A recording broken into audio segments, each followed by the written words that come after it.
hegemony. Racial hegemony, a lot of scholars say, is the prelude to institutionalized racism. I disagree. So this is why I kind of want to give a shout out to Japan, because they firmly believe in racial hegemony. The majority of Eastern Asia believes in racial hegemony. Like, they don't want their features messed with. Right? They don't want to, once again, they don't want to look in a Time magazine and say the future of Japan looks like this in 2050 and there's some ambiguous looking person. They want to see them, right? So, now this may be a bit touchy. This may be a bit touchy. Okay? And I get it. Certain laws had to come into place to let people express their feelings and love for each other, which is cool. But in you chasing to be with your partner, sometimes people don't consider what burdens you place upon your children, right? I think a lot of people that are in interracial relationships lose sight of that, or don't even consider, well, what would our child have to go through because we wanted to express our love so much. All right. So it may be touchy for some, but it's not about Americans. It's about East Asia want to preserve their racial hegemony, and you cannot get mad at how they treat biracial children. That's a choice y'all made to have this child in this environment, knowing the pressures, knowing it won't be accepted fully as a full member of society.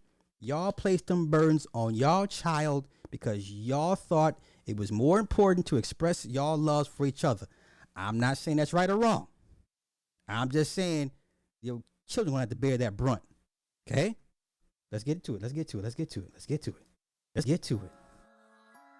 Raising biracial kids in Japan. Is there anything you try to do? I think her experience will be really unique because she has an older brother and sister who are racially Japanese completely. Imagine that it'll be helpful because she'll have her own siblings who will have a different experience. But in general, as a foreign guy, specifically like a Black American guy living in Japan, if I had one major concern with my child in Japan, it's not about safety, quality of the school system. My one concern is her being biracial in Japan. Probably struggle with also in America, but it's just going to be more extreme here because of the homogeneity of Japan, not looking Japanese like everyone else. She'll be considered an outsider until that culture changes. And I don't think that culture will change. By the time she's 12, 15, 18, I don't think it'll have changed. I think it'll take more time for Japan to finally open itself up. Just making sure she meets a lot of different... Japan ain't gonna never open itself up to this. Y'all crazy. Y'all crazy. Now this is where you get farsighted with your idea of what you think a society should be for your children. Japan is never going to change its mind. Japan treats biracial, what they call them? What are they called? Outsiders. What do they call them, y'all? They treat outsiders bad. They treat them bad. Me personally, I wouldn't want to put my child through this. I may love that Japanese woman to death, but goddamn it, I ain't gonna be able to protect my baby when shit goes left. But hey, I'm not saying this is right or wrong. I'm just saying think of the consequences and the burdens you're gonna place upon your child that your child gonna have to deal with, not you. Come on, let's go. People and culture, so she just not fixed. It's a Gaijin. It's a Gaijin. Like a half black, half Jap. They call it Gaijin or something like that. I think that's the term. I don't know. Let's go.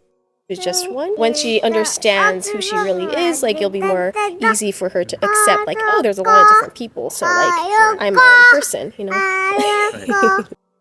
Yeah, that sounds nice. No, Japan is not going to change no time soon. That's an ideological fantasy that's never going to happen, unfortunately. No, your children ain't special enough to force a very, very old, stern culture into accepting, you know what I'm saying? No. Y'all know it's not gonna happen. I'm just saying.